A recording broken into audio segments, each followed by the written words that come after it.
Imagine discovering that everything you've been taught about relationships, power, and desire was only part of the truth, a surface layer veiling something far deeper. That's the journey this exploration takes you on, peeling away the illusions, exposing the psychological undercurrents, and illuminating the ancient wisdom hidden beneath centuries of conditioning. At the heart of this journey is a single question with transformative power. What do women truly desire? To confront this, we turn to Socrates, not just the barefoot philosopher of Athens, but the fearless seeker of truth. Socrates never gave easy answers. He questioned, probed, and dismantled appearances to reach essence. And when it comes to understanding women, he pointed toward a realm few men dare to explore: the subtle, invisible influence of feminine power. Ancient Greek society demanded female silence in public, yet women shaped households, guided children, and impacted men's lives in ways that could not be measured by visibility. Socrates himself was married to Xantippe, often described as difficult, but perhaps she was his teacher, a mirror reflecting what others ignored. In her sharpness there was truth. In her power there was a kind of silent command. This dual nature of the feminine, visible modesty, invisible authority, is not just historical. It lives on today, embedded in relationships, emotional exchanges, and even in the way desire forms. The world teaches men to conquer and pursue, but rarely to understand. In such a world, women often become projections, ideals, puzzles, threats, rather than full, complex beings. Carl Jung explored this through the concept of the anima, the unconscious feminine force within every man. If unrecognized, it controls from the shadows. Men, unaware of this inner influence, projected onto women, creating cycles of attraction and confusion. As philosopher Alain de Botton noted, we often fall in love not with those who are right for us, but with what feels familiar, the echo of wounds and unmet needs.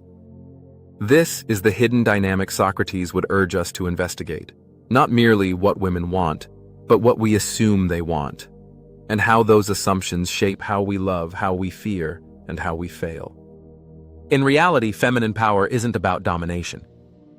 It's a different force, intuitive, emotional, fluid, and often misunderstood because it doesn't fit into masculine modes of logic or control.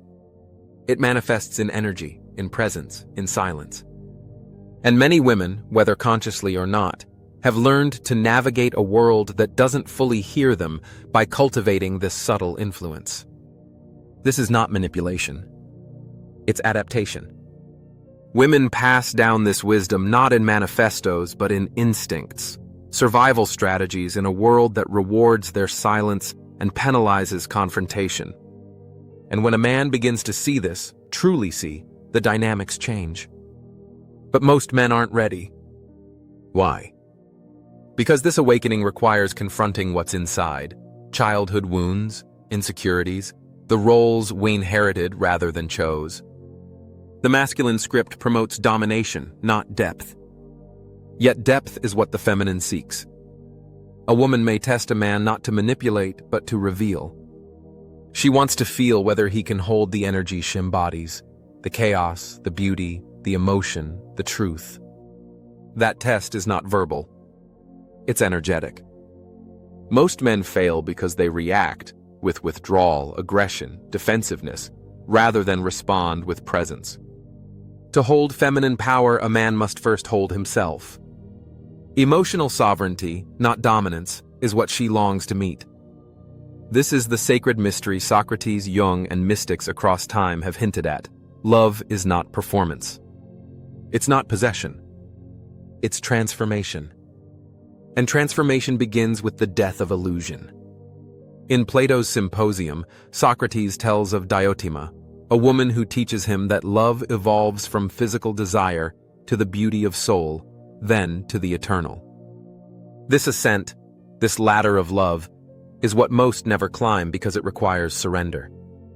Not weakness, but surrender of control, ego, and certainty. It's terrifying. But it's also liberating. The feminine, when truly seen, reflects back to a man the truth of who he is, his pain, his beauty, his longing. Not to fix him, but to call him forward. Most men resist this because they fear not women, but the awakening women provoke within them. When a man awakens, he no longer chases illusions. He doesn't seek validation or power. He becomes a mirror, one that reflects, honors, and holds the feminine with reverence and truth. He no longer performs, he is. He sees through the chaos to the essence beneath it. This man is rare, but this man is needed. Such men can't be manipulated. They're not distracted by drama. They don't fear vulnerability. They embody presence, the one thing women yearn for but often never fully receive. This isn't about pleasing women. It's about becoming whole. The final truth is this: the feminine doesn't want to be conquered. She wants to be met. Not by a perfect man, but by a present one. One who listens. One who feels. One who chooses depth over comfort. One who honors the mystery and dances with it, rather than dissecting it. This is the revolution men must lead, not out in the world, but within. A revolution of presence, stillness, and truth. A man who walks this path is no longer bound by performance. He lives with clarity, and with that clarity, he awakens not just his relationships, but his life. That is the truth women hope you never discover. Not because they fear your power, but because once you awaken, everything changes. The games end. The illusions dissolve. And in their place stands a man rooted in truth, anchored in presence, and finally free.